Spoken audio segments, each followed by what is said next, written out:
National টিমে খেললে ইনশাল্লাহ বাবার স্বপ্নটা পূরণ হবে। ডিম পাইছে আলহামদুলিল্লাহ। আম্মু কান্না করতেছিল একটু। আমার রাশিদ খানের গুগলিটা খুব ভালো লাগে, ওর বোলিংটা আমি দেখি মাঝে মাঝে। যখন বোলিং করতে যাই ওনার সাথে কথা হয় যে কিভাবে বোলিং করলে ভালো হয়, ইন্টারন্যাশনাল লেভেলে কি ডিমান্ড করে। আমাদের সাথে আছেন সম্ভাবনাময় তরুণ লেগ স্পিনার ওয়াসি সিদ্দিকী। কথা বলবো তার সাথে, ক্রিকেটে আসার পেছনের গল্পটা জানবো এবং ভবিষ্যৎ পরিকল্পনা সম্পর্কেও তার কাছে জানতে চাইবো। ওয়াসি, কেমন আছেন? আসসালামু আলাইকুম ভাই, ভালো আছেন আপনি? কেমন আছেন আপনি? আলহামদুলিল্লাহ ভাই, আমি ভালো আছি। প্রথমবার বিপিএলে দল পেলেন, কেমন অনুভূতি আপনার? অবশ্যই অনেক এক্সাইটমেন্ট কাজ করতেছে, আর চিন্তা করতেছি ইনশাল্লাহ ভালো কিছু করবো ইনশাল্লাহ। যখন আপনার নামটা নিলামে উঠলো, কিছুটা কি টেনশন কাজ করছিল কিনা? অবশ্যই অনেক টেনশনে ছিলাম, দেখতেছিলাম যে কে নিলামে আমার নামটা কখন আসবে।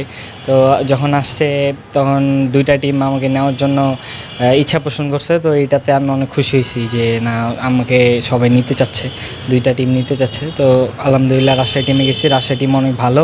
ইনশাল্লাহ আমি অনেক এক্সাইটেড, ইনশাল্লাহ অনেক ভালো পারফরমেন্স করব। রাজশাহীতে যে টিমটাতে আপনি গেলেন, এই টিমে বেশ কিছু লোকাল ক্রিকেটার আছে। নাজমুল হোসেন শান্ত রয়েছে, তিনি রাজশাহীর, আপনি নিজেও রাজশাহীর। মানে এই জিনিসটাকে আপনার জন্য কি একটু কমফোর্ট কিনা?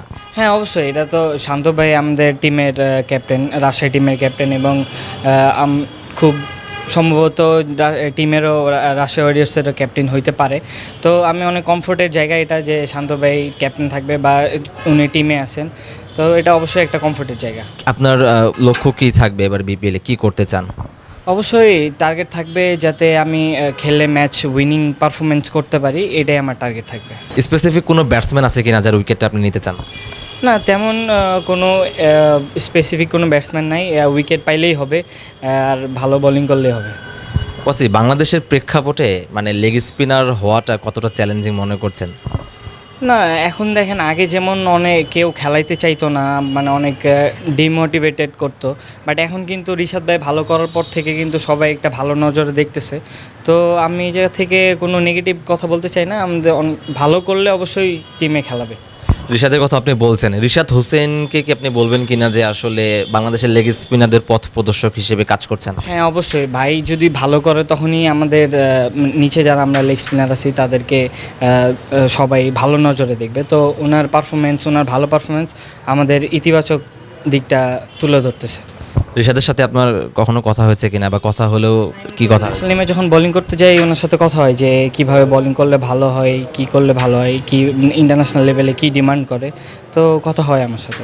জাতীয় দলের যেই এখন স্পিন বোলিং কোচ আছেন মুশতাক আহমেদ, গ্রেট ক্রিকেটার নিজেও ছিলেন তিনি। মুশতাক স্যারের সাথে আপনার কথা হয়েছে কিনা এবং ওনার সাথে কাজ করা হয়েছে কিনা? জি, আমি রিসেন্ট 2-3বার ন্যাশনাল টিমের সাথে গিয়ে বোলিং করছি। তখন আমার নন বোলিং আমটা একটু পড়ে যেতেছিল, একটু টেকনিক্যাল প্রবলেম ছিল, তো ওগুলো আমাকে ঠিক করতে বলছে।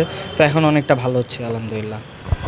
আপনার ক্রিকেটের পেছনে আসার গল্পটা যদি একটু বলেন, মানে বাংলাদেশের প্রেক্ষাপটে যেটা আমি বলছিলাম যে লেগ স্পিনার হওয়াটা একসময় এখানে খুব ডিমোটিভেট করতো, লেগ স্পিনাররা ম্যাচ পেতো না। এখনও যে সিনারিওটা খুব বেশি চেঞ্জ হয়েছে বলাটাও খুব মুশকিল। হ্যাঁ, এখন হয়তো সিনারিওটা চেঞ্জ হচ্ছে, আস্তে আস্তে লেগ স্পিনারদের উপরে মানুষের ফেথ আসছে। মানে এত আর্লি এজে আপনার লেগ স্পিনার হওয়াটা আপনি কেন হলেন?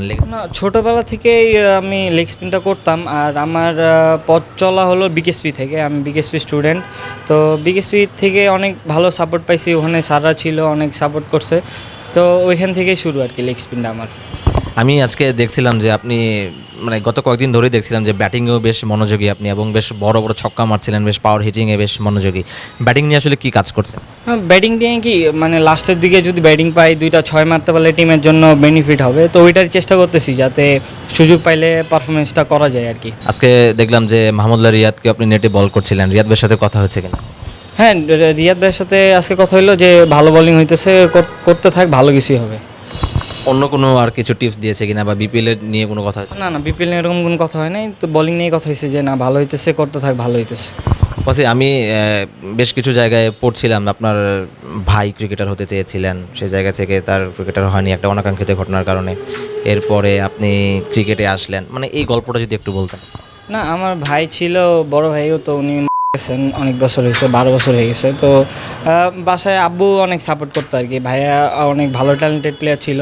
তো ভাইয়া মারা যাওয়ার পরে তারপর আর কি আমাকে নিয়ে আব্বু আর কি সবসময় মাঠে যেত আর কি।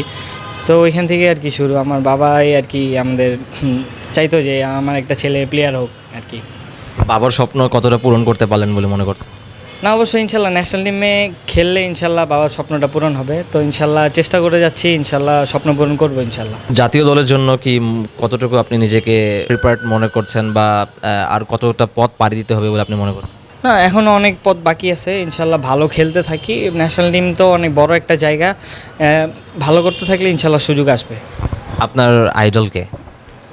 আমার তেমন আইডল নাই, আমি সবার থেকে কিছু না কিছু নেওয়ার চেষ্টা করি, যে কোনটা ভালো কোনটা খারাপ, কী করতেছে কী প্ল্যান, এটা নেওয়ার চেষ্টা করি আর কি। তারপরও থাকে না যে কার বোলিং বেশি ফলো করা হয়, এবং বর্তমান সময়ে তো বেশ কিছু লেগ স্পিনার আছে ওয়ার্ল্ড ক্রিকেটে।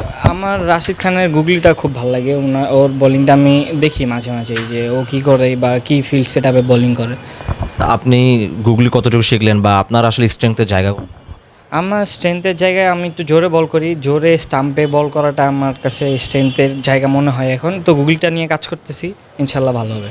এই ক্ষেত্রে কি রশিদ খানকে কিছু ইন্সপায়ার কিনা? রশিদ আমরা জানি জোরের উপরে বল করে। হ্যাঁ, যেটা রাশিদ খানের জোরে, কারণ এখন ইন্টারন্যাশনাল লেভেলে জোরে বল, ভালো জায়গায় বল করতে পারলে, কেউ টার্ন করাইতে পারলে ব্যাটসম্যানের জন্য ডিফিকাল্ট। একটু বিপিএলে আসি, যে এবারের বিপিএলে আপনি রাজশাহী টিমকে নিয়ে কতটা স্বপ্ন দেখছেন, বা টিমটা নিশ্চয়ই দেখেছেন? হ্যাঁ, আমাদের টিম অনেক ভালো আলহামদুলিল্লাহ, অনেক সব দিক দিয়ে অনেক ব্যালেন্স টিম। তো আশা করছি ইনশাল্লাহ আমরা এবার জিতবো ইনশাল্লাহ, আচ্ছা, আমরাই নিব ইনশাল্লাহ।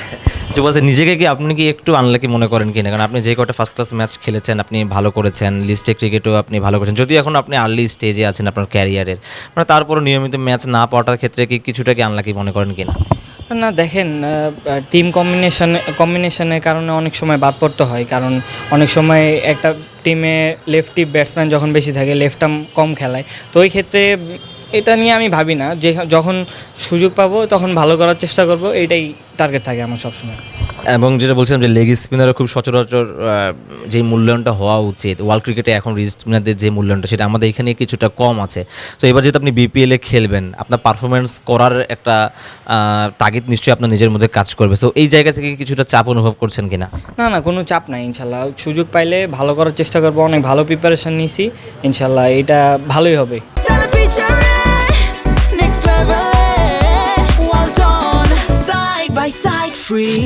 বিপিএলে দল পাওয়ার পরে আপনি যখন আপনি তখন নিশ্চয়ই বাড়িতেই মনে হয়েছিলেন, তো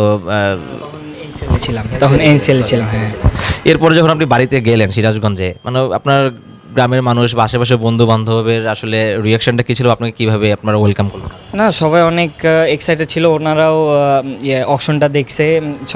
আমি যখন এনসিএলে ছিলাম তখন আমাকে ফোন দিছে যে টিম পাইছো আলহামদুলিল্লাহ, আম্মু কান্না করতেছিল একটু, তো আব্বুকে ফোন দিছিলাম ফার্স্টে। তো সব কিছু মিলে অনেক ভালো একটা মহল ছিল। একটু যদি বলতেন যে আঙ্কেল আন্টির সাথে আর কি কথা হয়েছে, বা ওনাদের রিয়াকশনটা কী ছিল, কী বলছে? আঙ্কেল আন্টির রিয়াকশন ছিল যে ওনারা অনেক খুশি হয়েছে যে প্রথমবার ছেলে বিপিএল খেলবে। তো সবাই তো এটা চায়, একটা সবাই আপনার যে বিপিএল খেলবে আমার ছেলে বা ন্যাশনাল টিমে খেলবে। তো আলহামদুলিল্লাহ হয়েছে, সবাই অনেক খুশি হয়েছে আর কি। আচ্ছা, আপনার জন্য শেষ প্রশ্ন, যে রাজশাহীবাসীর জন্য যদি আপনি কিছু বলতে চান, রাজশাহী ভার্সেস সাপোর্টারদের জন্য। রাজশাহীবাসীকে সবাইকেই বলবো যে ইনশাল্লাহ আমরাই জিতবো।